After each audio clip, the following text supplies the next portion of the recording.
هلا والهيانة والهيانة والهيانة ودوسيلي هدسيلي هدسيلي ودوسيلي هدسيلي هدسيلي ودوسيلي هدسيلي هدسيلي هلا والهيانة والهيانة والهيانة ودوسيلي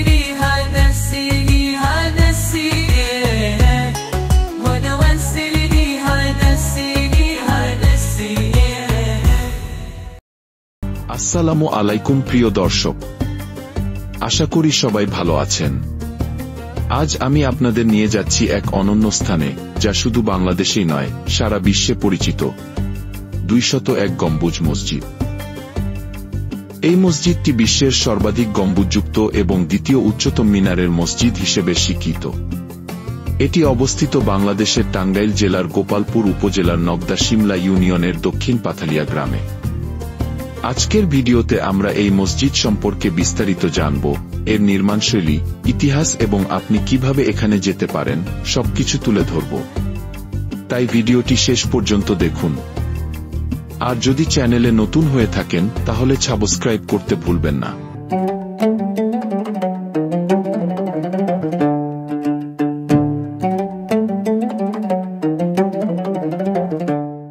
2013 সালের জানুয়ারি মাসে এই মসজিদের নির্মাণ কাজ শুরু হয়। মসজিদটি বীর মুক্তিযোদ্ধা রফিকুল ইসলাম কল্যাণ ট্রাস্টের উদ্যোগে নির্মিত। টাঙ্গাইলের গোপালপুর উপজেলা সদর থেকে 7 কিলোমিটার পশ্চিমে ঝিনাই নদীর তীরে অবস্থিত এই মসজিদটি। মসজিদটির ছাদে 61 ফুট উচ্চতার একটি গম্বুজ রয়েছে। এই বড় গম্বুজের চারপাশে ছোট ছোট গম্বুজ আছে 200টি। প্রত্যেকের উচ্চতা 17 ফুট। মূল মসজিদের 4 কোণা রয়েছে 4টি মিনার। প্রত্যেকের উচ্চতা 101 ফুট। পাশাপাশি 81 ফুট উচ্চতার আরও 4টি মিনার আছে। সবচেয়ে উঁচু মিনারটি মসজিদের পাশে অবস্থিত হওয়ার কথা, যার উচ্চতা হবে 451 ফুট। মিনারটি এখনও নির্মাণাধীন রয়েছে। জানা যায় যে বিশ্বের সবচেয়ে উঁচু মিনারটি মরক্কোর কাসাব্লাঙ্কার দ্বিতীয় হাসান মসজিদে অবস্থিত। এর উচ্চতা 210 মিটার। তবে এটি ইট দিয়ে তৈরি নয়। সবচেয়ে উঁচু ইটের মিনার হল ভারতের দিল্লির কুতুব মিনার, যার উচ্চতা 83 মিটার বা 240 ফুট।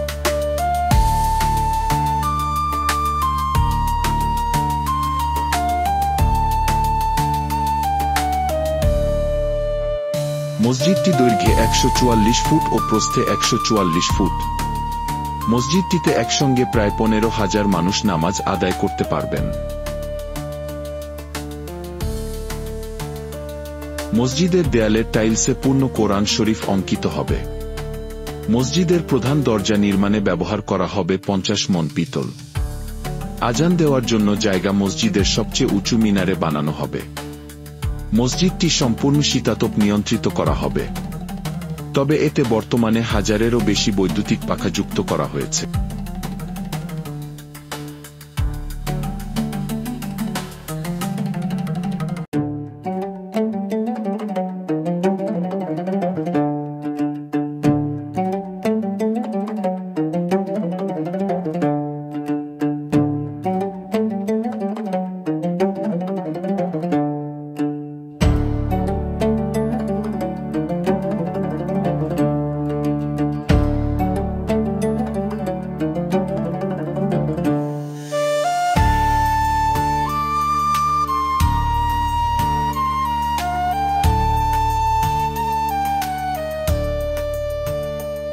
পনেরো বিঘা জমির ওপর বিশাল মসজিদ ও মসজিদ কমপ্লেক্স অবস্থিত। মিহরাবের পাশে মৃতদেহ রাখার জন্য হিমাগার তৈরি করা হবে। এছাড়াও মসজিদের পাশে নির্মাণ করা হবে আলাদা ভবন, যেখানে থাকবে দুস্থ নারীদের জন্য বিনামূল্যের হাসপাতাল, এতিমখানা, বৃদ্ধাশ্রম, দুস্থ মুক্তিযোদ্ধা ও তাদের পরিবারের পুনর্বাসনের ব্যবস্থা।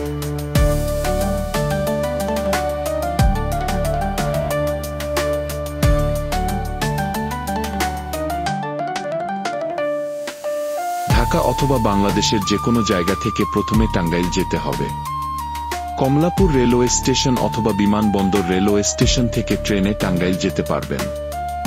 মসজিদটি টাঙ্গাইল সদর থেকে 50 কিলোমিটার দূরে এবং গোপালপুর উপজেলা সদর থেকে প্রায় 8 কিলোমিটার দূরে অবস্থিত। টাঙ্গাইল থেকে গোপালপুর উপজেলায় গেলে আপনি সহজেই অটোরিকশা ভাড়া করে 201 গম্বুজ মসজিদে যেতে পারবেন। এক্ষেত্রে ভাড়া 20 থেকে 30 টাকার মধ্যে হবে।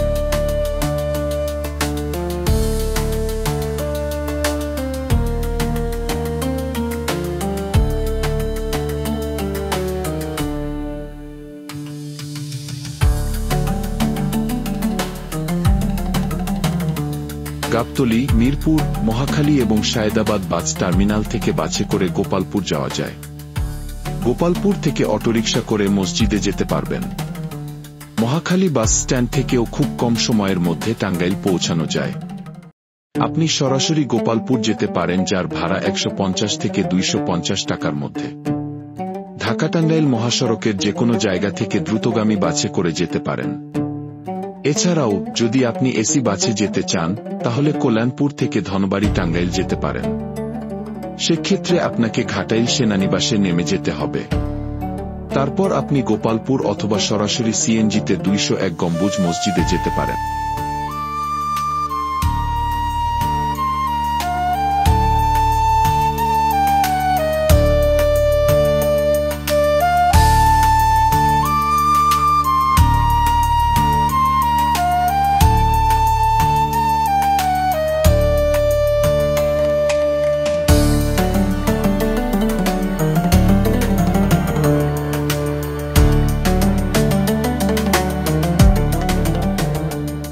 মসজিদের সামনে ছোট বড় কিছু খাবারের হোটেল আছে। স্থানীয় হোটেলে হালকা নাস্তা বা দুপুরের খাবার খেতে পারেন। তাছাড়া গোপালপুর বাজারে ভালো মানের খাবারের দোকান আছে। আপনি চাইলে আপনার সাথে খাবার নিয়ে নিতে পারেন। আমি বলবো, এখানে ভালো খাবার পেতে আপনার সমস্যা হবে না। তবে সম্ভব হলে আপনার সাথে খাবার নিয়ে আসাটা উত্তম হবে। যেহেতু এটি একটি প্রত্যন্ত অঞ্চল, তাই আপনি স্থানীয় খাবারের স্বাদও নিতে পারেন।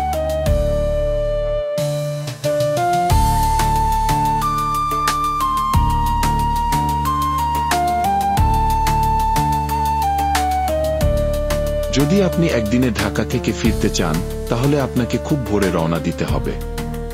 যানজট থাকলে আসা যাওয়া করতে অনেক সময় লাগবে। গোপালপুর থেকে ঢাকার বাস সন্ধ্যার আগেই থামে। তবে যদি আপনি টাঙ্গাইল শহরে যেতে পারেন তাহলে সন্ধ্যার পরেও ঢাকায় ফিরে আসার জন্য বাস বা অন্য যানবাহন পাবেন।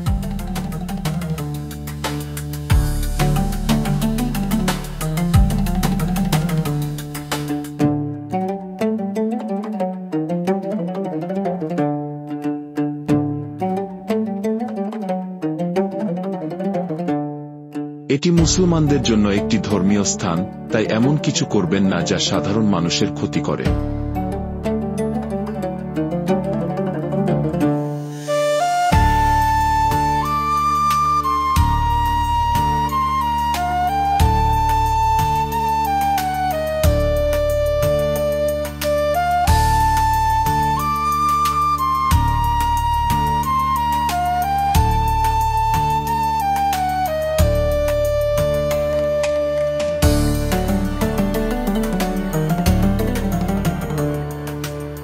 একই সাথে চুপচাপ থাকুন এবং আপনার ও আপনার পরিবার এবং বিশ্বের মানুষের মঙ্গলের জন্য সর্বশক্তিমান আল্লাহর কাছে প্রার্থনা করুন।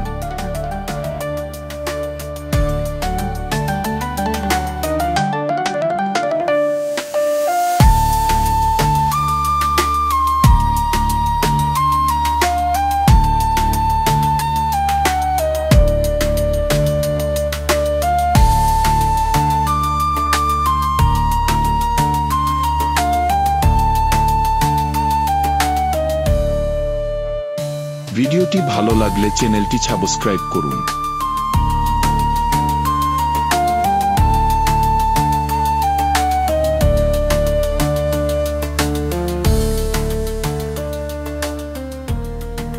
ভিডিওটি সম্পূর্ণ দেখার জন্য আপনাকে অসংখ্য ধন্যবাদ।